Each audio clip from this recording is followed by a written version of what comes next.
Hey, welcome back, everybody. Craig Peterson here on WGAN, of course, online, craigpeterson.com.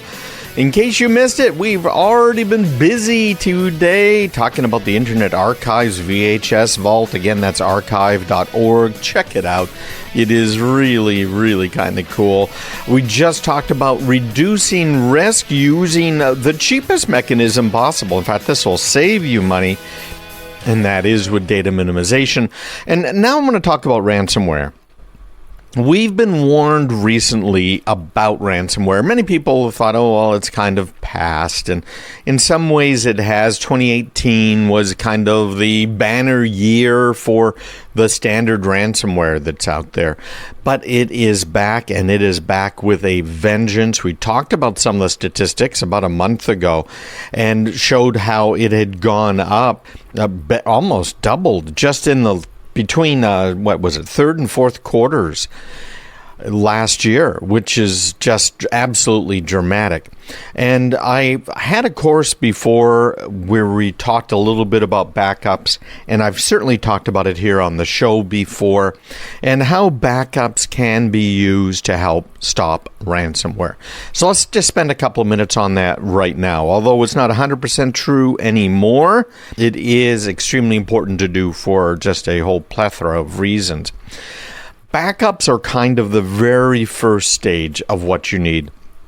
I was just reading an article, in fact, yesterday, from a guy who has been in, some of the highest circles in the country.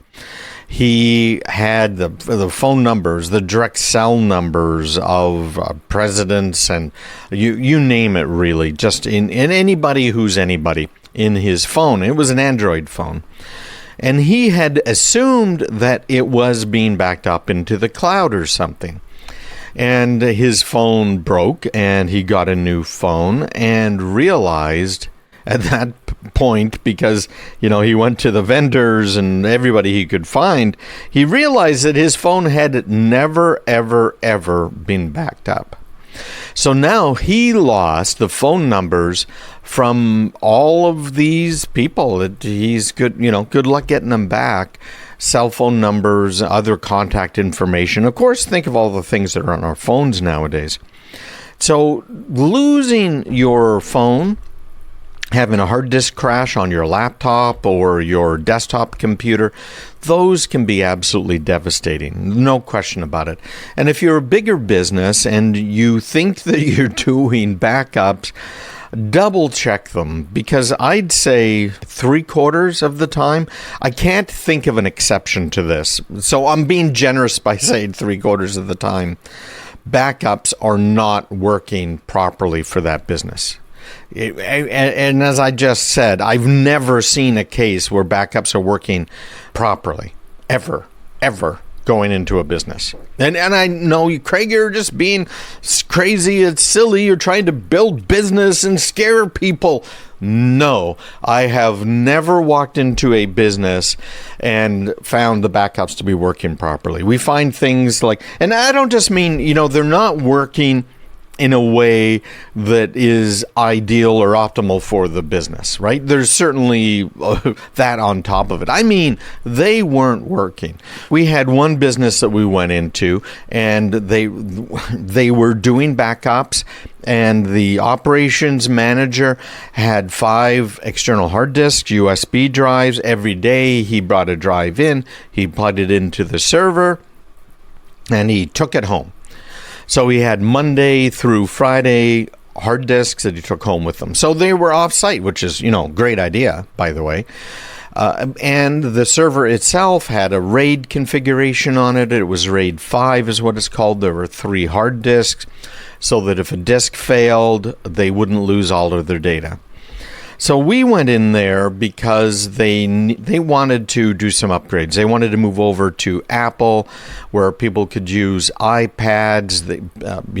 People could use iMacs on their desks, and just have a better working environment for everybody, moving away from Windows, which is also a very good idea.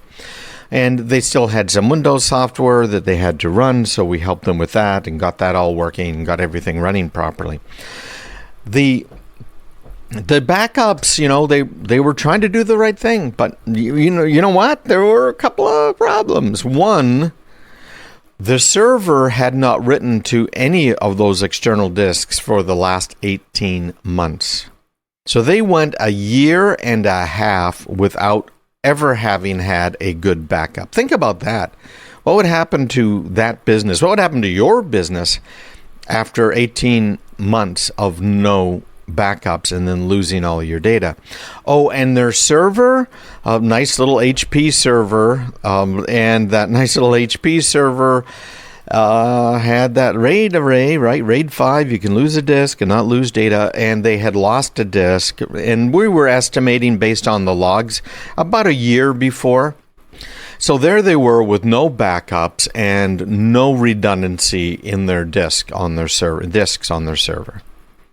So there's an example, right? I could go on and on. We had a company, division of a Fortune, let's just say 100 company. And that company paying for backups, they had a dedicated data line. And we noticed, because we had put some more firewalling in place, where we put these next generation firewalls that are monitoring the data, that are looking for data exfiltration, making sure that plans and designs and social security numbers and bank accounts and everything, making sure that none of that was being stolen and taken off site, right? And guess what we found there? Wait a minute now. This was after 6 weeks. We said, okay, now we've been monitoring everything that's been going on, because that's the first step, right? Let's make sure we understand what the normal operations are.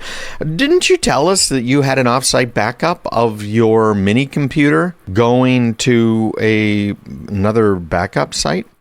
Oh, yeah, we do. It gets backed up. It's real time, and we're paying for the backups to go off-site. And then if something were to happen to our facility here or to the mini computer, which is a big server, then they'd take over immediately. We'd be off and running. Well, during that 6 weeks that we were in there, those first 6 weeks, because we were in there for years, decades actually, ultimately, but we hadn't been involved with this operation. Guess what we found? Yeah, exactly. None of the backups were occurring. And they were paying for all of these things, right? They were paying for them. And what we ended up doing is we came in and we made sure that backups were happening. And unfortunately, they didn't have us do those backups. The guys were just, I don't get it. The guys that were doing it for them were just totally incompetent, and yet they decided to have them continue to do it. It just doesn't make sense. But we took over the rest of the backups. And in fact, we had equipment on site, which we do at most of our clients, in case there's a problem. There's failovers that can occur, and in this case, we'd have them back online in 4 hours, which is required of publicly traded companies and their divisions. And again, they're just not doing it. Anyways, ramble. We only got a couple of minutes left here in this segment. But when it comes to backups, here's what you have to be careful of. And that is, make sure it's happening. Check the backups. Try and restore the backups. Because now we're talking about ransomware at a $7.5 billion industry. They are coming for you, and one of the best things you can do is have a backup. But there's another side to ransomware nowadays that backup isn't going to help you with. And that is that they have your data and they hold it ransom, saying, if you don't pay us, we're going to release this onto the internet. And then you're in real trouble, because if you have personally identifiable information, or if you have your intellectual property out there and it gets out to the internet because you don't pay that ransom, you are in real trouble. Plus, of course, then they end up encrypting your data, and then you need that backup. All right, stick around. We will be right back, and we're going to be talking about our next topic for the day, which is, how do you answer a non-technical executive who asks you, how secure are we? You're listening to Craig Peterson on WGAN and online, craigpeterson.com. Hey, have you ever been asked that question? Well, we'll tell you about how to answer it right up